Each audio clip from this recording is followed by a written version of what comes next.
Salut les amigos, je ne sais pas si toi ça t'arrive souvent d'avoir de la difficulté à faire des analyses, que ce soit sur EURUSD ou USDJPY. À chaque fois, on dirait que toutes les transactions ou des mouvements sont toujours en sens contraire. Lorsque tu fais un buy, c'est un sell. Lorsque tu fais un sell, c'est un buy.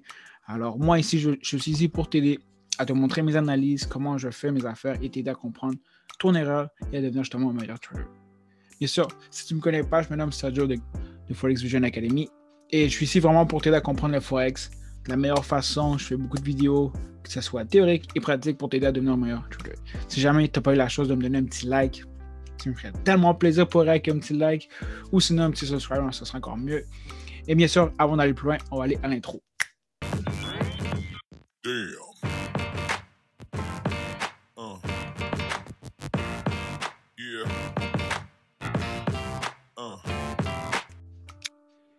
Alors, comme je dis à chaque fois, guys, bienvenue dans la communauté. Si tu es toujours parmi nous à chaque semaine, je te dis vraiment un gros merci.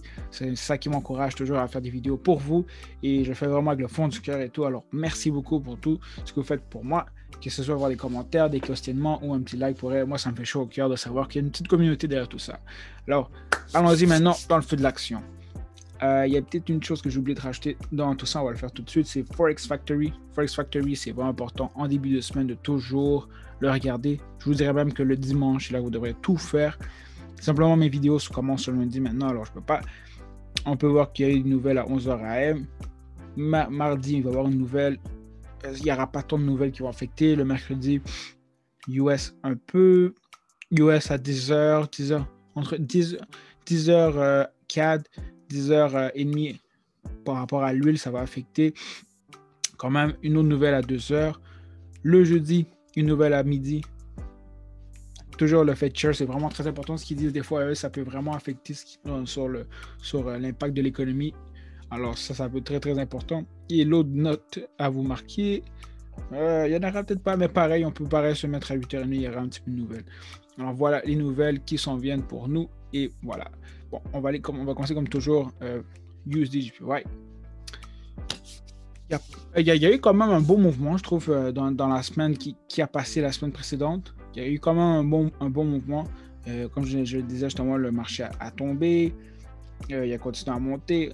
Ok, c'est ça. Il a continué à monter. Et là, logiquement, après, il est venu retoucher. Il est venu toucher. Je vais même me mettre quelque chose en jaune ici. Il est même venu toucher la résistance en 4H. Et c'est finalement ça qui a fait justement qu'à partir de ce moment-là, le marché a dit OK, on ne peut pas le passer. Alors on peut voir justement que le marché a trouvé une zone de résistance. Il y a plusieurs reprises, on voit ici 1, 2 et 3. Là, 3 fois le marché a vraiment trouvé une zone de résistance. Et on peut voir justement qu'il y a une petite formation de correction qui se fait. En ce moment justement sur USDJPY. Alors toujours bon de vous marquer. Je vais le mettre ici, je l'avais marqué. De vous placer des lignes un peu dans ce style-là. Simplement des petites lignes, simplement pour vous guider et vous laisser comprendre où est le marché et la direction du marché. On peut voir ici que c'était justement en court terme, uptrend, et on peut voir qu'à partir d'ici, il y a eu un changement de direction à court terme encore pour devenir justement un downtrend. Donc on peut voir ici il y a une correction, un changement de direction, le low, le high, le low. Alors c'est comme ça qu'on peut vraiment voir très rapidement les changements de direction en mettant justement toujours des points trendline pour savoir où le marché est. Si on va dans 4 tâches, on peut voir justement que le marché est vraiment d'une belle tendance haussière. J'ai placé justement ici le pattern ABC. Vous voyez ABCD, le pattern n'est pas encore terminé. Je pourrais dire que finalement il faut juste que le marché vienne retoucher ici le 38 et on pourrait déjà refaire un autre pattern. Je pourrais même en faire un en ce moment. L'affaire du pattern, c'est vraiment on peut en placer plusieurs. C'est pas vraiment important de simplement en placer un. Je vais garder quand même celui-là, mais on pourrait s'en placer un autre. Celui-là, ce serait plus une indication pour le court terme. Vous voyez, je vais faire ici. On va faire A, plus haut, là. Et on pourrait après ça, par la suite, se montrer pour le prochain. Ce que j'aime bien faire, moi, je sais qu'il y a toujours un calcul à faire par rapport à ça, mais moi, je n'utilise pas. Ce que j'aime bien faire, moi, c'est vraiment prendre le mouvement ici, me faire une ligne exacte et la recopier vers le haut. Comme ça peut justement m'aider pour savoir jusqu'où le marché va se rediriger, parce que le AB, comme on peut voir ici, le AB sera toujours semblable au CD. Alors c'est vraiment le mouvement souvent le mouvement se répète et même des fois il va plus haut que le mouvement précédent. Alors, c'est une façon de faire. Je vous encourage à l'utiliser. C'est vraiment un outil. C'est pas un outil de confirmation. C'est vraiment un outil de travail que j'utilise vraiment pour avoir quelque chose un peu plus clair dans le mouvement, de savoir où je me dirige, que je suis une correction, une extension. Je trouve que c'est un bon outil de travail pour vous aider justement à vous guider. Par la suite, ici, comme je vous disais, j'ai placé vraiment une zone. Vous voyez que dorénavant, je vais mettre des flèches à plus clean que placer toujours des barbeaux. Voici deux choses qui peuvent se passer en ce moment. On peut voir que le marché ici a trouvé une zone de support. Une zone de support quand même sur le court terme. Il n'a pas encore touché. On peut pareil voir que le marché en ce moment, c'est tout à fait logique, il n'a pas encore touché. On peut voir, même si ça va toucher, on peut voir que le marché a trouvé une résistance, un support, je veux dire, ici.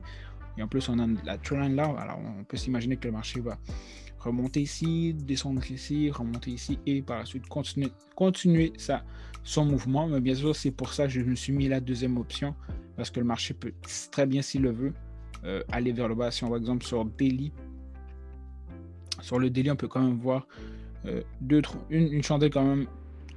On voit une jaune ici qui est déjà une qui a été formée, mais ce qui est bien intéressant, c'est comment on voit où est le marché rentré et où justement la chandelle est en train de se fermer. On peut voir qu'il y a justement, elle avait perdu beaucoup de potentiel de pouvoir descendre. On peut voir qu'elle a perdu beaucoup de momentum et le marché graduellement est en train de monter. Alors on peut voir que le marché a fait une petite correction, mais on peut voir que le marché a perdu justement sa cadence et pourrait justement se rediriger vers le haut. Alors c'est ça qu'on voit en ce moment. Mais ça, il faut quand même toujours se montrer les deux situations qui peuvent se produire parce qu'on ne sait jamais. Des fois, le marché, il y a une nouvelle et tout, le marché peut tomber. Et si vous étiez justement en buy sans aucune correction, faire attention. Alors, c'est vraiment simplement d'attendre que le marché, moi, si j'avais à rentrer dans cette position-là, j'attendrais vraiment que le marché brise justement ma trendline. Il va sûrement retest le 23 ou proche et par la suite, il va continuer à monter. Et dans ce cas-là, ici, je rentrerai justement dans la position. Si on parle d'une position en buy. Bien sûr, dans le cas contraire, c'est la même chose. Si le marché décide finalement qu'il y a une nouvelle, quelque chose qui arrive dans le passé, on attendrait vraiment de voir une brisure justement de la trendline. Et par la suite, on pourrait justement entrer en salle dans ce cas-là. Et c'est tout. Pas de magie. Simplement suivre les training plans, être discipliné, faire ce qu'il faut faire. Et voilà. Je sais que le Forex, ça peut paraître tellement compliqué, mais c'est tellement facile, mais dans la facilité, il y a aussi beaucoup de complications parce que, je le dis, c'est simple et facile, mais c'est tellement facile de sortir de son training plan, de sortir de la discipline, de penser faire un geste trop rapide. Alors, si vous avez de la difficulté avec ça, c'est tout à fait normal, c'est un processus qui prend du temps. Psychologiquement, c'est là où ça se passe réellement la game et non tant dans le graphique. Alors, ouais.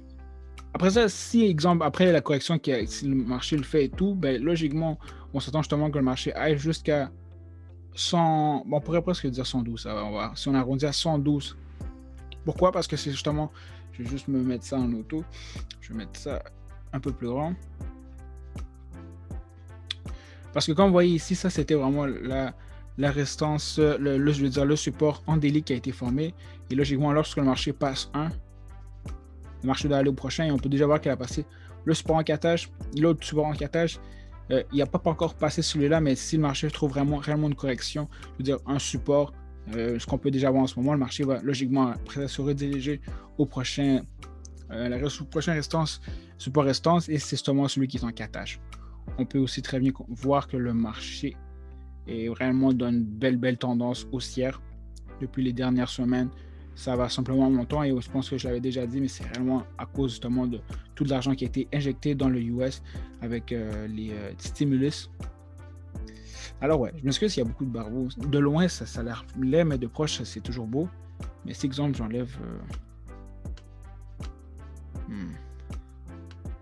Si exemple, j'enlève... Enlève tout, on peut réellement voir que le marché a vraiment une belle tendance depuis les dernières semaines. En montant, elle a des fois des petites corrections. Tout à fait normal, mais on peut vraiment voir qu'il y a une belle tendance aussi. Alors, gardez toujours en tête qu'à moyen terme, on est toujours en bull. À court terme, on peut voir qu'il y a une petite correction. Alors, en court terme, on est en bear. Et à long terme, ben, on peut vraiment voir que le marché... je vais me ramener les choses avant. Sur le monthly, on peut vraiment voir que le marché est toujours en consolidation. Alors, on ne peut pas réellement se dire up-down. On peut voir déjà dans le passé qu'il y avait eu un up Mais en ce moment, il y a une correction. Alors, sur le long terme, on est encore une correction. Je veux dire, une consolidation, désolé. Une consolidation, il n'y a pas encore de mouvement qui a été formé. Alors, on ne peut pas réellement encore respirer quelque chose ou regarder quelque chose. Alors, moi, je me base plus maintenant sur le moyen terme et le court terme parce que c'est là que l'action se passe. Mais à long terme, c'est vraiment une consolidation qui n'est pas encore passée. Alors, ça ferait le combo, le tour de tout ça. Alors, laissez-moi savoir si vous êtes toujours sur USDJPY, comment ça se passe et tout. Et c'est ça. Ok. EURUSD. EURUSD. La petite EURUSD. Comme vous voyez ici dans cette situation-là, c'est pour ça que je vous dis que j'aime beaucoup me mettre des dessins à court terme, moyen terme et long terme parce que ça me permet de visualiser plus facilement et plus correctement ce qui se passe. Si on regarde ici, il n'y a pas eu beaucoup de mouvements. Ça, je tiens aussi à le préciser. Il n'y a pas eu beaucoup de mouvements depuis les dernières journées. Si on fait de là, il y a peut-être eu juste 50 pips. Il n'y a pas eu tant de mouvements ici, c'est un peu plate, mais ça arrive, des semaines qui sont lentes. Alors, si vous trouvez que le marché est un peu lent, c'est tout à fait normal. Ça arrive des fois, exemple ici, ça va en tombant et d'autres journées que ça fait une correction et ça prend du temps avec le changement de direction. Ok. Alors, si exemple avant 30 minutes, c'est là que ça a été très important. On peut voir, si je me mets une ligne ici, comme ça. On peut voir qu'à partir de là, le marché était justement en descente. Il arrêtait de se poser que le marché ici continue à tomber.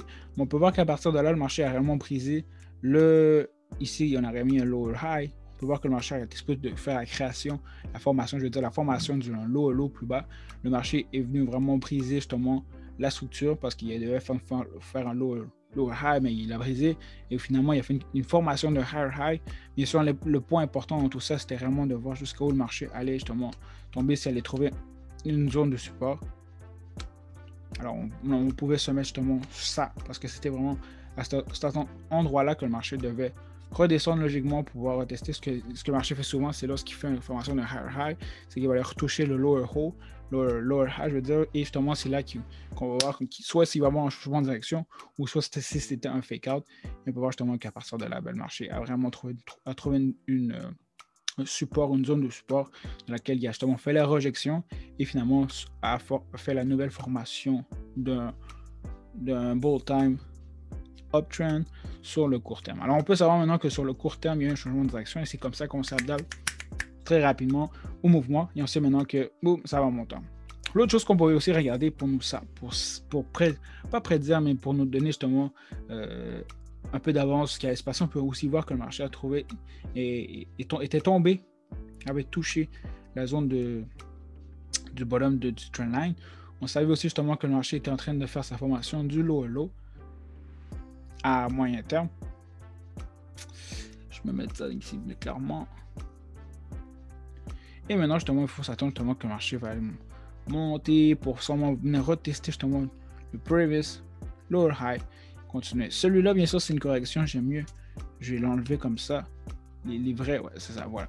Ça c'est le low, ça c'est le lower high et justement ce qu'on veut justement que le marché aille faire. On va se le mettre ici. J'aime toujours mettre un point d'interrogation parce qu'on sait qu'il n'est pas encore été formé. Comme ça, on s'attend justement qu'il aille le faire. Alors justement, on s'attend justement que le marché aille faire la formation du prochain lower high. Alors logiquement, même si le marché est en descente, on sait maintenant que je vais me mettre en daily, ça peut, voilà. On sait en ce moment que le marché doit justement aller remonter. Même si sur le moyen terme, le marché est dans une descente, il y a une correction en bull et voilà ce qui se passe en ce moment. On peut voir justement que le marché est graduellement en train de monter. Si on voit sur le daily, 1, 2, 3, déjà 3 chandelles en daily, une petite correction, le marché n'a pas été capable de descendre et on voit justement qu'il va monter. Alors c'est un peu à ce que je m'attends que le marché aille soit 50% ou sinon ici la zone 38, je serais un peu surpris parce que c'est pas là que ça va se passer l'action. On peut aussi, si on veut, délimiter du previous low. Et c'est là qu'on voit justement que le marché devrait réellement à peu près là. Je verrai le marché venir retester justement la résistance en catage, je veux dire, pour après ça descendre. Bien sûr, je n'enlève jamais la situation contraire que le marché pourrait briser la trendline et monter, mais bien sûr, moi, j'aime bien toujours mettre les deux scénarios. Il faut toujours rester à l'affût de ce qui peut se passer. On ne peut jamais tout prédire. toujours bon de mettre deux scénarios, mais sur la structure a démontré depuis les dernières semaines qu'elle était baissière, mais on ne sait jamais ce qui peut se passer, comme je l'ai toujours dit. Le marché peut monter et changer de direction. Après ça, vous vous faites manger par votre stop loss. Alors, c'est pas ce que vous voulez. Alors, je suis quand même confiant. Je suis quand même confiant pour cette partie-là. Mais comme je vous dis, j'aime toujours me placer les deux scénarios. Parce qu'on ne sait jamais. C'est très facile de se tromper. Mais quand je vous dis à moyen terme, on peut vraiment voir que le marché est en train d'aller vers le haut. Mais ça, ce sera vraiment important de voir ce qui va se passer cette semaine, si le marché peut briser cette trendline-là, pour nous montrer justement que finalement, ça, c'était simplement une correction, ou sinon, vraiment continuer justement sa descente, qui devrait être le cas, parce qu'on peut si on va dans Monthly, on peut déjà voir que le marché descend. Une des choses aussi qui arrive souvent dans les débuts des mois, on peut le voir en ce moment, ça c'est comme dans toute chose, lorsque la formation d'un katash, un nouveau katash qui se forme, un H, daily, whatever. Dans le début justement de la formation de la chandelle, on va toujours avoir un genre de retracement, un genre de chandelle contraire au mouvement, et par la suite le mouvement va se replacer pour continuer. Alors si vous voyez souvent lorsque le katash, même s'il y a un gros katash qui se forme, il se ferme, l'heure qui commence du nouvel katash, on voit vraiment que la chandelle, même si on va dire si le marché est en descendant, on voit vraiment que la chandelle va monter, et bien sûr après une heure, disons pour le katash, après une heure le marché va comme se replacer, après 2 heures il va se replacer, après la 3e heure c'est là qu'il va tomber et continuer ce mouvement. Alors c'est tout à fait normal souvent dans le début des mois que le marché aille en sens inverse des choses, mais bien sûr comme on peut le voir ici en katash et en daily, je veux dire en daily, on peut vraiment voir que le marché va simplement faire la formation du futur lower high à moyen terme avant de continuer. J'espère que ça a été clair pour vous les amis. J'espère aussi que vous avez aimé la vidéo de Sniper Entry. J'ai vraiment mis beaucoup d'efforts et d'énergie dans cette vidéo-là. Alors j'espère qu'il a pu vraiment vous aider. Et je vous souhaite une bonne semaine, bon trading. Faites attention à vous, je vous apprécie. Un petit like avant tout ça et au revoir.